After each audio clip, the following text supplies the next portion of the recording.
And a very happy Monday to you at 12:06 in the West. It's the John Phillips Show.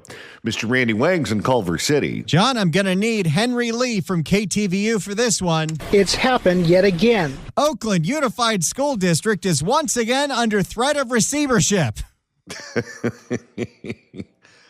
Well, you know what they say. The more things change, the more things stay the same. It's happened yet again. 800-222-5222 is the telephone number, 1-800-222-5222. Well, whenever we finish a Friday show and go to the weekend, we know come Monday morning that if we get the same story emailed to us over and over and over again from members of the audience wants us to talk about that story on Monday. And Randy, our listeners in the Bay Area certainly have one particular story on their radar. It took place at San Francisco General Hospital. I'm not going to call it Zuckerberg General Hospital. That's stupid. But in the HIV ward, a social worker was stabbed by a patient. That social worker passed away over the weekend, and people who work at that hospital are furious. I can imagine. For more, let's go to a report from ABC7 in the Bay. Tonight, staff from San Francisco General Hospital are expressing sadness, but also frustration as they cope with the loss of one of their own. The counselor stabbed to death at the hospital Thursday has been identified as 51-year-old Alberto Rangel. Tonight, loved ones held a vigil in his memory. ABC7 News reporter Tara Campbell has the story. A moment to mourn outside Zuckerberg General Hospital. I'm not calling it that. Can they call it Facebook General Hospital? Zuckerberg gave them some money so he could put his name on it. A moment to mourn out. At some point, one of the Hawaiian Islands is just going to be named Zuckerberg. I thought it was Larry Ellison that owned Lanai. Yeah, but Zuckerberg's been buying massive parcels of land, and I think Kauai. It's getting really disgusting. A moment to mourn outside Zuckerberg General Hospital Sunday evening. Candles in hand for Alberto Rangel, the UCSF social worker who died after being attacked by a patient. For him to lose his life. Where did the patient get a knife? Hospitals are not supposed to be violent. For him to lose his life at work, when he was there to provide services to patients, it's not right. It's not right. It's a disservice. It's a betrayal. Maddie Albo. And I'm sure he wasn't making that much money doing this. No. Maddie Albo worked with Alberto in the HIV ward of the hospital and was there when the attack happened Thursday afternoon. San Francisco police investigators say the victim was stabbed multiple times in the neck and shoulder by a patient armed with a 5-inch kitchen knife. Whoa! A kitchen knife? So this person had to be totally nuts. Sounds like it. The ward is one that does not have a metal detector. Why? Well, you shouldn't need a metal detector at a hospital. At General Hospital, you might. I get it at Raider games, but at a hospital, you're not supposed to be a violent hothead. The ward is one that does not have a metal detector. Alberto was there to help, and he was failed. He was failed by DPH. He was failed by the hospital. He was failed by management. My coworkers asked for help. What I know is that social workers have been raising the alarm about safety issues for years, to have been met with pretty much radio silence. I guess those Zuck bucks didn't go too far. Well, I can tell you this. Let's just put it this way. I know people who work in ERs in the state of California. And one of the things that happens on a regular basis is the homeless come in and out because their health is a mess. They overdose on drugs. They have 1,000,001 problems. And if they're high on drugs and they're agitated, one of the things that they occasionally do in there is beat up the nurses and the doctors. And they have training on what to do if the patient attacks you. How wild is it that nurses and doctors who are working as hard as they can to save lives also have to know karate or whatever in the event that the person whose life they're trying to save tries to take theirs? Yeah, they're not paid enough either.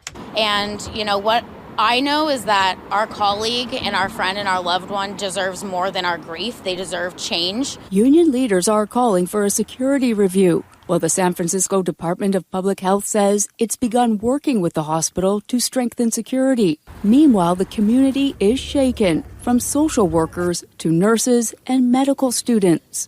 I just pray for protection for everyone, for peace, rest, and healing. I want for people who are needing care to come here and feel safe, and then I want the people who are serving to be able to do their jobs and be safe too. There's not even really. You shouldn't have to be working in a hospital with you're constant looking over your shoulder to see if one of the patients is armed with a knife. No. You know how many years of schooling it takes to become a doctor? Or if you're a nurse practitioner or something along those lines? To go to school that many years to work in a place where you're constantly looking over your shoulder because you might get stabbed, how do you get anyone to sign up for those jobs? There's not even really words to describe the kind of hit to the community. Again, not just to the community of our union members, but also the community that, they serve. And while they gather to honor Alberto, those who worked closely with him, remembering him this way. Alberto had so much more life to live. He was devoted to his patients. He loved his job. He was enthusiastic about what he did. The Department of Public Health says it is conducting a full investigation into the incident. Tara Campbell, ABC 7 News. I guess we got to start patting down the patients before we admit them. Okay. At no point in that report did they explain who stabbed him and why. You notice that? It's interesting. It's because it's a story that we're all familiar with, but you're not supposed to say. I can almost be willing to tell you who it is and what their story is without knowing anything about it from that report. How much you want to bet they were homeless, how much you want to bet they were on drugs, and how much you want to bet they have a rap sheet the size of a CVS receipt. All signs point to yes. I would be willing to wager money that is the profile of the person who stabbed Alberto. Yet we're supposed to pretend like it's just a random attack. Oh, let's take this call real quick. We got Bill in Santa Rosa calling in. Bill, hello. Yes, hi, you guys. I want to let you know I was up until a couple of years ago, a security guard in hospital emergency room. And I can tell you that there's numerous situations that happen where violence occurs. And a lot of it has to do with law enforcement bringing in what they call 5150s, people that are requiring some form of attention from a mental situation, whether it's drug, alcohol, or just whatever. But there's a holding cell that these people are put in, and they're reviewed by a social worker. And then they may be put on a 72-hour hold. And during that 72-hour hold, they're to be held in that holding cell, allowed to exit that room, and the security guards must keep them in there. And there are times when opening the door to take in food or to do whatever services are necessary that things get really crazy and very wild. In fact, I've got scars to prove it. I'm not a young man, but I thought my barfing days were over before I joined the security field. Oh, my. But I got to tell you, it gets pretty hairy. It really does. And how often does the staff get assaulted? Well, that's the thing. That is the first, I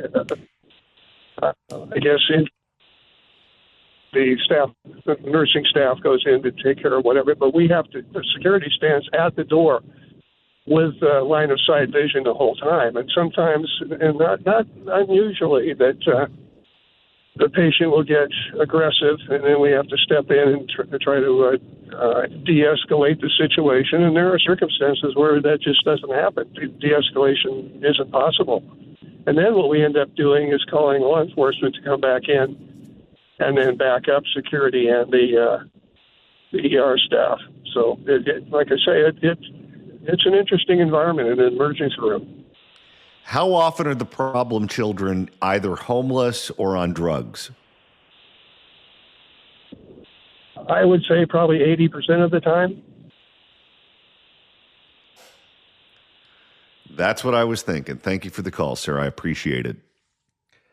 I think I've told this story before, Randy, but maybe I haven't for the Bay Area audience.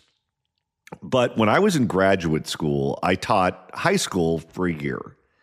And one of the things that I would do for extra money is I would teach adult education at night. So I was the fill-in guy. I'd teach high school equivalency, anger management, the success program, the whole thing. And there was a security guard who worked at the school whose wife was, I think, a teacher. And they lived in Victorville. And they lived not far from a hospital. And one day, there was a guy who left his family from some city in the East Coast, moved to San Francisco, did drugs, lived on the streets, the whole thing. And the family decided that they wanted to have the guy come home, and they were going to put him in a rehab facility to try to get him clean. And they thought that he would cause a disturbance on the airplane, and there's no way that the airlines would let him on the airplane. So they bought him a bus ticket.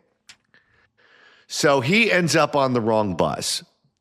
And he goes from San Francisco, instead of going east, he comes south, and he ends up in the high desert. And he's high on drugs, and he's crazy, and he's causing a disturbance on the bus. So the bus driver pulls over and lets the guy out, because he didn't want him to assault anyone on the bus. And then the bus driver calls 911. And the cops come, and they pick him up, and they realize he's crazy, and they take him to the hospital. And it was exactly as the caller described. It was a 5150. The person was out of their mind. They were a threat to themselves and to the people around them. So it was time to take the guy to the loony bin. Well, the loony bin was full. Because at this particular hospital, I think they only had 8 beds in the psychiatric ward. So what they do if they take you to the hospital and there's no space for you in the psychiatric ward is they just put you in the emergency room and hope that you stay there so they can get to you when they have space in the psych ward. Well, no one sticks around, including this guy. So this guy left the hospital and starts wandering around the neighborhood. And my coworker lived in that neighborhood. And so this guy takes a garden tool and breaks the window in the front of the house. And it creates a lot of commotion, a lot of loud noise, the explosion of glass breaking in your own home. So my coworker and his wife hear it, and he was a big guy. And they come down the stairs to see what's going on in their living room. And there was this crazy person who broke into the house, had a garden tool in his hand, and had the adrenaline going. He then attacks my coworker and bludgeons him to death with the garden tool. Then he takes the garden tool and goes after the wife. Fortunately, she survived. She didn't die from the attacks, and then the guy flees. Well, they catch him almost immediately after it happened because the person is crazy. They're not in their right mind. And you have a mess over at my coworker's house. This seems to be something that happens regularly, where you take violent people and you put them in a place that's not supposed to be a violent situation. Hospitals are not supposed to be fight clubs. They're hospitals. That's where you go after the fight club to get put back together. But they're not equipped to deal with this. They're not equipped to deal with crazy people just wandering the halls. That's not what's supposed to happen in a hospital. But we have so many nuts out there that they just stick them wherever they can. And if the hospital is the convenient place, that's where they put them. The other place that's turned into a mental institution are the county jails. You talk to anyone who works at a county jail, and they will tell you that the county jails are essentially mental institutions because so many of them break the law. What do you do when a crazy person breaks the law? Well, eventually you take them to jail. And it creates a lot of the violence in the jails because think about it. If you're in a county jail, that means you've been sentenced to something that's less than a year. Anything more than a year, you go to state prison. And the county jails include everything from the businessman who got picked up for a DUI to the gang member who's awaiting trial for whatever they did and everything in between. Well, if you have the businessman and you have the gang member and then you have some schizophrenic who's in there who's also high on drugs and is screaming and yelling and creating a disturbance and won't let the gang member sleep, you know what happens next. The gang member beats that person to a pulp. And that's part of the reason why the jails are so violent. Yet our governor and our dear leaders in Sacramento just seem to be okay with this. Well, what are the rest of us supposed to do? Let's just take the employees out of the equation here for a second because they chose to work there. They deserve to work in a clean and safe environment, but clearly that's not the case. What is going to happen to the rest of us when we have to use the ER? Because you never know when you're going to have a car accident or a heart attack or a stroke or whatever, and you show up to the ER and you expect to be treated, and then you have to put up with that chaos for a state where we pay a fortune to live here. It's bonkers. We send our thoughts and prayers to the social worker who was killed and his family, friends, and coworkers. If you work in healthcare and you want to weigh in on what you just heard, we'd love to hear from you at 800-222-5222, 1-800-222-5222, 800-222-5222 is the telephone number, 1-800-222-5222. If you'd like to email the show, you can do so at johnnydon'tlikeshow@gmail.com. That's johnnydon'tlikeshow@gmail.com. And Randy, we got a ton of email from Friday's show. If you didn't listen to it when we performed it live and you want to find out what you missed out on, that's easy to do. All you got to do is search for The John Phillips Show wherever you get your podcasts. That could be the Apple Podcasts app, iHeart, Spotify. Search for The John Phillips Show. Hit subscribe. You could download all the episodes. You could do a Google on the YouTube. Get the free KABC app. Get the free KSFO app. Get the KMJ Now app. We're on that station Saturdays at 2. So many different ways to listen live to our radio station. And what do the kids call listening to the radio now? F around and find out. If you want to weigh in on what you just heard and you work in healthcare in particular, we'd love to hear from you at 800-222-5222, 1-800-222-5222. Let's begin with Christian in Montebello, the city where I was born. Hello. Hey, long-time listener from McIntyre in the morning and the drive home. Love you guys. Thank you. Yeah. I'm an executive chef at a hospital in L.A., and we have a floor where we call it the BHU, Behavioral Health Unit, and everything gets sent up on that floor in disposables, and all the utensils are polyurethane utensils because they do try to stab people with the utensils, and so I have no idea how this person got a kitchen knife.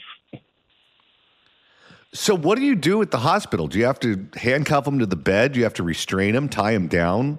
How do you prevent them from attacking the staff? So on the BHU unit, you cannot get up there unless you're cleared by security.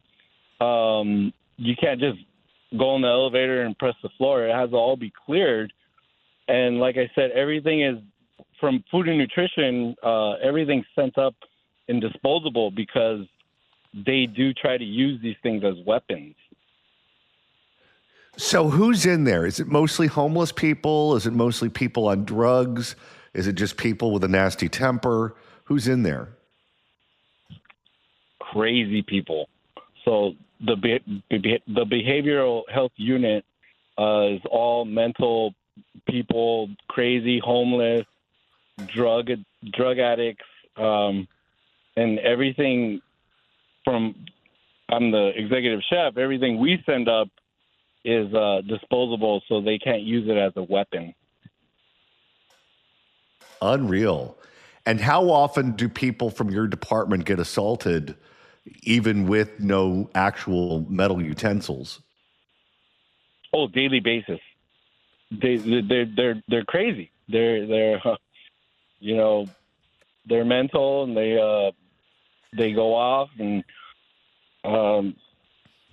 pretty crazy thing is when they send down the dishes, a lot of them defecate on.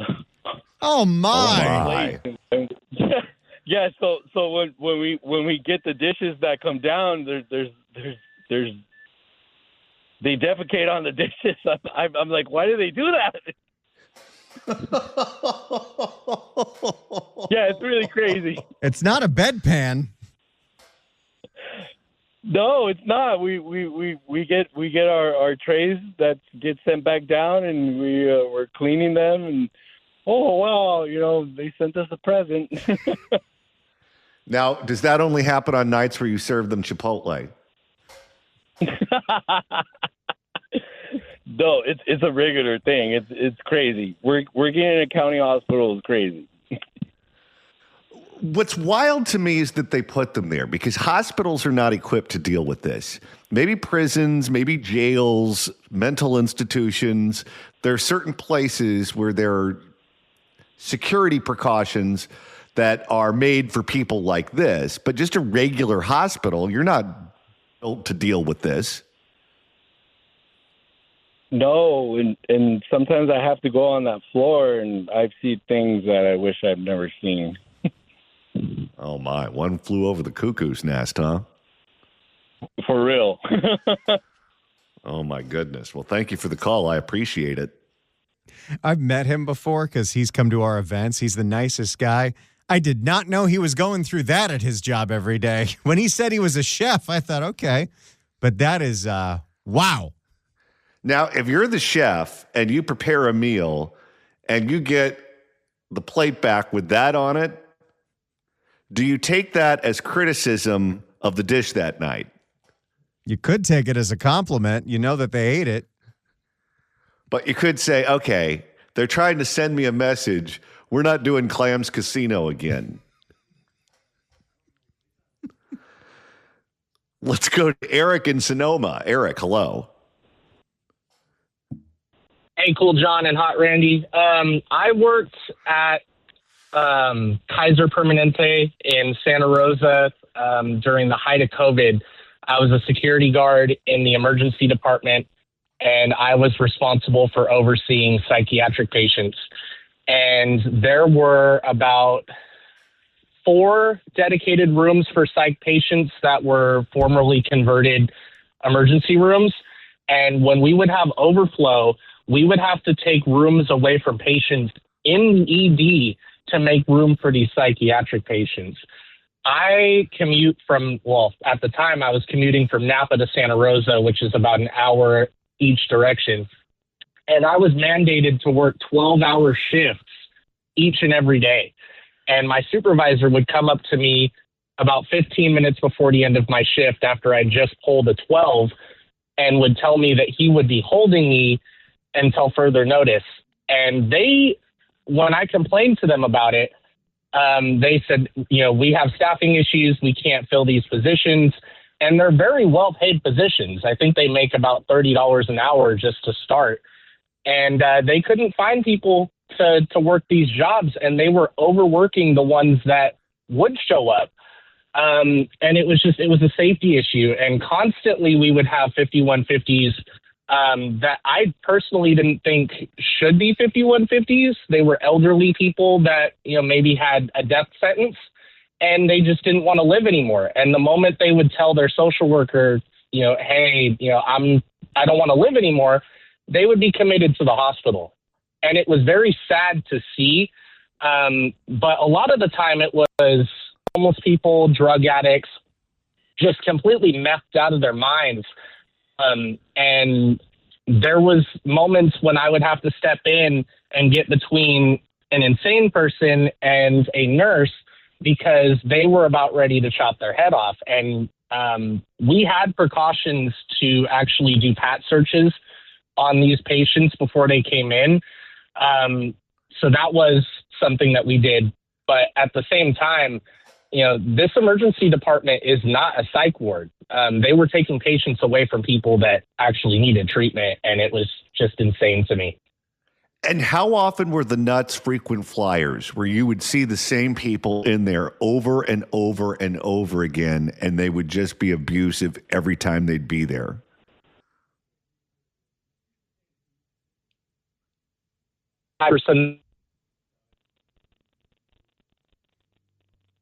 Uh-oh, did we lose him? I think he's back. Eric? Yeah, can you hear me? Yeah, now your phone's okay, back. You're back. Okay. So to answer your question, I'd say about 3/4 of the time, it would be a revolving door of the same exact patient coming in, and we would know them on a first name basis. A lot of the time, they would be comfortable with the people like me that they would see all the time. But if they didn't know you, you better stay out of their way, because they were going to make your job for 12 hours a living hell, you and the nurses. And the nurses didn't want to put up with it. We would call the nurse because, the patient had a request for something, and the nurses are like, we'll get to them when we get to them. And it would just inflame the patient even more. It would just piss them off even more. And it was not a healthy situation by any stretch of the imagination for the employees and the nurses. I would imagine, too, that the nurses are primarily female. I know in my family, it's a job that a lot of women in my family who are mothers like to have, because you can pick your own hours. If you want to work when the kids are in school, you can work when the kids are in school. If you want to work late at night when everyone else in the family's asleep, you can do that. They're not physically big. It's a job like being a teacher or a flight attendant, I guess, a female-dominated profession. And if you have a crazy drug addict who's high as a kite in there and they want to fight the nurse, they're probably fighting a woman who's 5 foot something.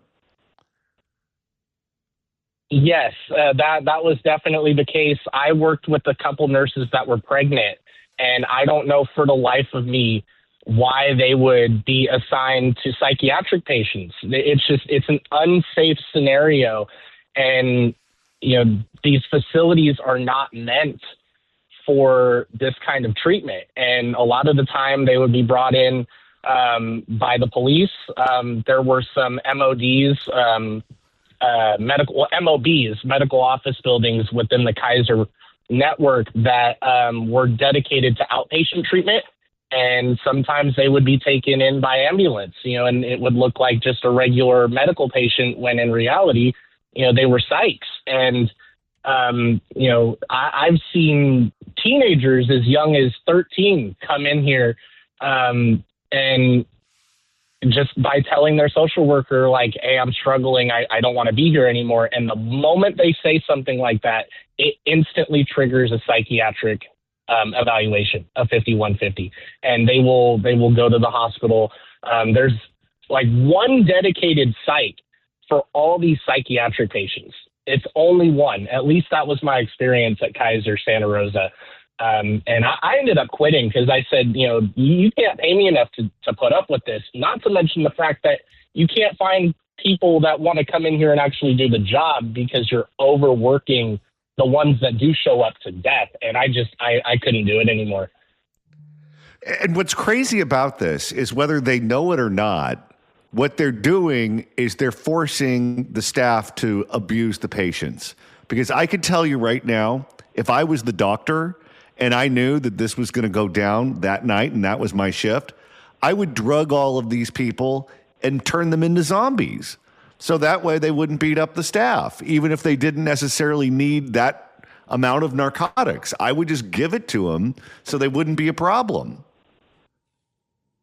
Yes, and a lot of the time the patients would ask the nurse for their medication, and because the nurses are so stretched thin, they're like, hey, we'll get to them when we get to them, and they're not medicated.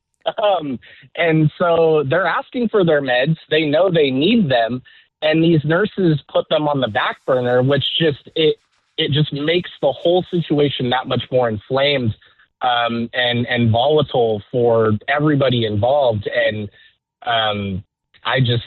they make decent money, but it's really not worth the price of admission to have to sit there and watch a crazy person for 12 hours a day. And sometimes we would pull 16s. So it was not copacetic by any stretch of the imagination. Well, thank you so much for the call. I appreciate it. 800-222-5222 is the telephone number. 1-800-222-5222. Right now, we're taking your calls at 800-222-5222. Let's go to Ryan in Newbury Park. Ryan, hello. Hey, John. Hey, Randy. Hey, Randy, if you move to New Mexico, stay on as board operator. We need you. Well, I'm not changing jobs. I would just do it from New Mexico. That would be awesome if you do that. I'm gonna forward this call to the bosses. I got a quick one for you guys. So in 2018, I was paralyzed for 3 months. I got a rare autoimmune disorder called Guillain-Barré syndrome. So I had to go to the hospital and be paralyzed. And while I was in a hospital in Ventura County, there was a crazy guy on my floor that set off the alarm all the time. He's like, I'm crazy and I hate you all. And I said, okay, whatever. So I recovered and I got transferred to a different hospital for physical therapy. And the same guy got transferred to the other hospital. Oh, no. And he's like, I'm crazy. He's like, I'm crazy. I'm like, oh, no, it's him. And so eventually he got naked and started throwing pizza at the cops. And so I said to my physical therapist, hey, what was that all about? And she said, I can't tell you because of patient confidentiality, but he's crazy. He's naked. He's throwing his food at the cops, and we can't take him back to his house. We can't drop him off at a park. And I said, okay. So then I got released. And then when my family came and picked me up, the guy was sitting in the front yard in front of the hospital. Well, if the guy is crazy enough to think that he's Little Caesar, someone should tell him that Little Caesar wears a toga. I just told my family, hey, take me home. Get me out of here. I can imagine. Thanks for the call. I appreciate it. Let's go to John in the East Bay. John, hello. How you doing? Good. So I was an Oakland policeman for 10 years in the 70s, from 69 to 79. And I have to tell you, we worked one-man cars 24/7. And I have to tell you, when you had to respond to a 5150 call, that's probably, I would say, one of the most chilling calls you have to respond to, especially when you get there and the guy is a real good-sized guy and he's just whacked out and doesn't make any sense. And they let you know they hate the police. And I had two of my buddies were murdered took a call like that, and the guy got their gun, and he shot them both in the head with a .357 Magnum and killed them both. So, at any rate, those calls, when I went on them, those were the easiest calls. Not that it's easy. I don't know a better way to explain this. But when you go on a call that's a felony in progress or an armed robbery, you're going to consider, I might have to shoot this guy, and you're going to evaluate all the circumstances when you're pursuing him. 5150s, let me tell you, the ones I dealt with, I made my mind up real quick. This guy takes one more step towards me, ranting and raving like this, and I'm going to just unload 6 rounds on him. I had a guy one time with his eyeballs rolling around in his head, pounding his chest, and telling me, my mama told me you want to kill me. My mama told me you want to kill me. And he's walking towards me. I'm by myself. And I'm thinking, okay, dude, couple more. Oh, one other thing. I'm looking at the size of this guy. He's built like a silverback gorilla. And I'm looking at him, and I realize my handcuffs are not even going to fit his wrists. And so anyway, I got my mind made up what I'm going to do to defend myself. And all of a sudden, that's the other thing. He just snaps to normality for a moment. He just looks at me and goes, I know you want to kill me, but I'm not going to let you. I said, really? He goes, yeah, I'm not going to let you kill me. I said, good. I opened up the back door of the police car and said, have a seat. And he climbed right in. But I mean to tell you, those guys and these callers that have called and said, you know, they got the 72-hour hold and all this stuff. We had another one like that. He's in the driveway of a 4-plex apartment house. His girlfriend's inside. She's locked all the doors, and he's in the driveway pleasuring himself. Oh, no. Wait, it's going to get better. It's going to get better. You got about 30 seconds, John. Okay. I'll just tell you what. We managed to take him into custody. He was released in 8 hours, and they had to take him off of a very busy freeway. Take him off of a freeway. He was doing the same thing on the center divide the following morning during commute hours. Oh,